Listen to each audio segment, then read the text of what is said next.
just being out in the clear on the rum line was great. I mean, I'm sailing the shortest distance. I've got clear air because everyone else is fighting down the left-hand side.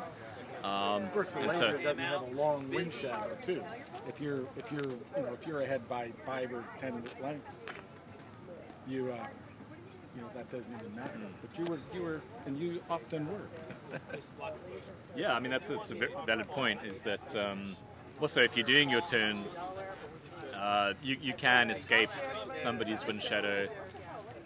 Unless they're purposefully sitting in your breeze, you can often escape somebody. So that's a nice thing about a laser, is that you can go down or up and get good speed either way.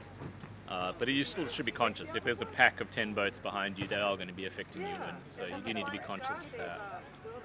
And then just the basics as usual. I mean, you want to be on the start line, at the gun with speed. Get your controls on as quickly as possible and be steering through those first couple of waves just to get that half boat length, quarter boat length bow forward. That can make a huge difference, because if you get rolled in the first 2 minutes of the beat, that's your race over. So you need to be fully stretched, everything going perfectly, focused, concentrating, steering through the waves for the first 2 minutes of the beat. And that'll set you up basically for the rest of the race. I mean, you're not going to win the race in the first 2 minutes, but you can definitely lose it. So, Dave, what did you think about where you were on the start?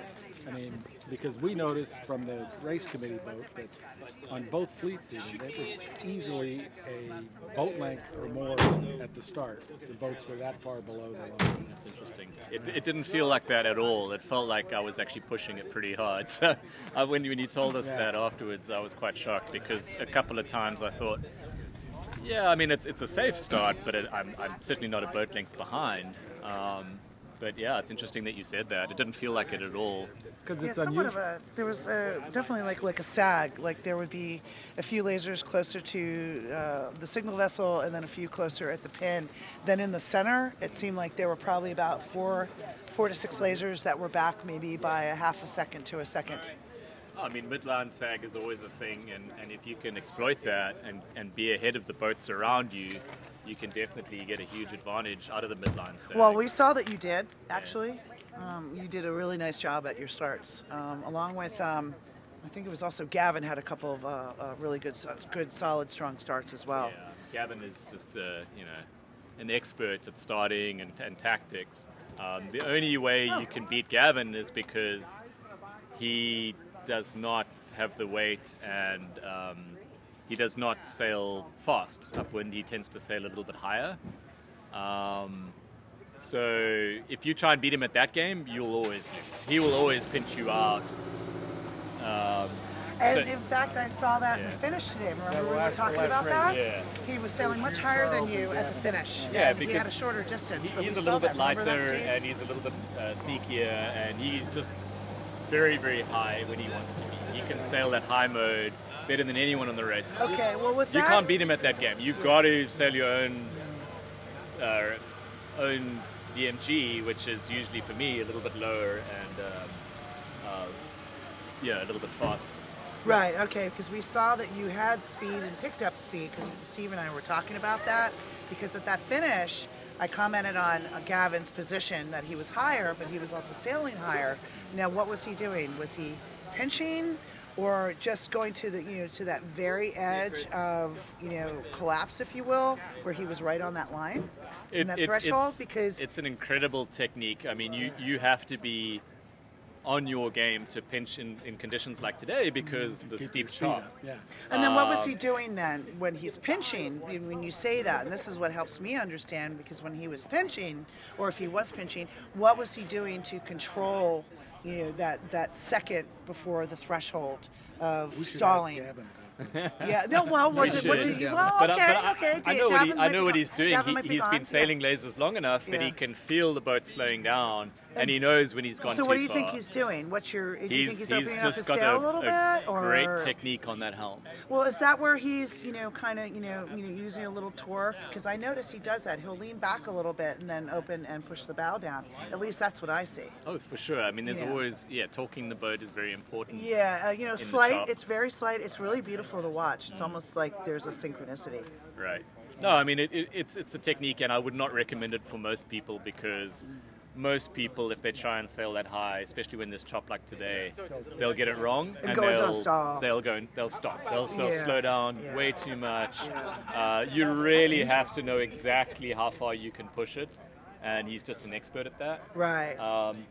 Honestly, that I would not recommend that as a technique for most laser sailors. Well, right. Okay. I would because recommend maybe sailing that explains your- what I see. Yeah. With him among other sailors. I mean, such as yourself, and how you perform downwind, for example. But what was really interesting is how I could see that, but he still maintained his speed. Okay, but I think he had a shorter distance to the finish as well. Remember, we were talking about that. But I've noticed, so what is he doing then? My question is, yes, I'll check in with him, was he opening his bow, somewhat, and just slightly going down, to prevent the stall while maintaining his speed, to be competitive and to ensure his finish ahead of you. Does that make sense? Oh, absolutely. I mean, I think certainly that ability to sail that high mode in tight tactical situations is huge. Like many times I've seen him, for example, at the windward mark, he will be able to tack underneath the row of starboard tackers coming in, Yes. and almost always lay the mark.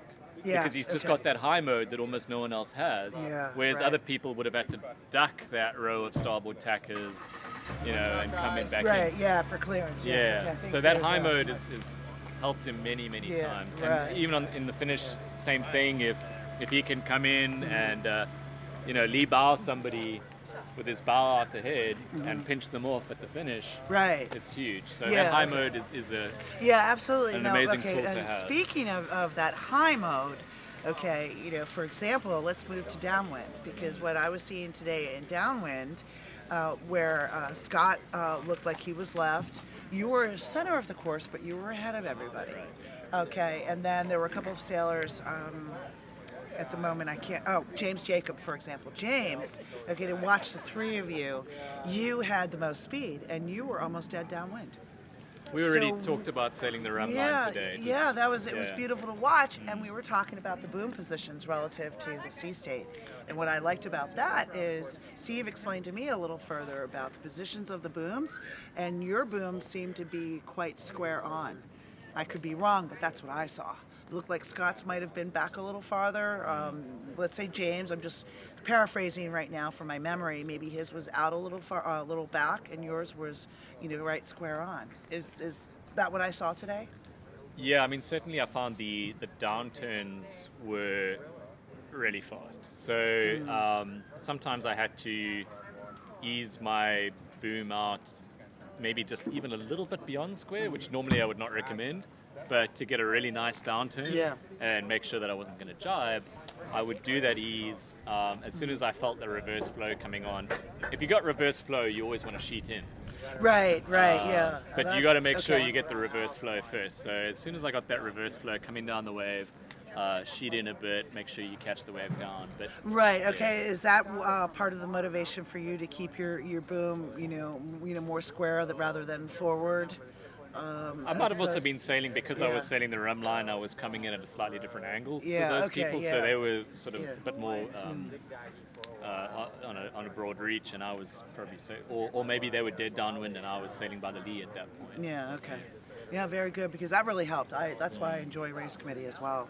Yeah. Is to see those nuances and performances. You can learn a lot. Yeah, absolutely. Well, Steve's quite good at observing and sharing those observations and converting some of that into, understandable language, and that really helps.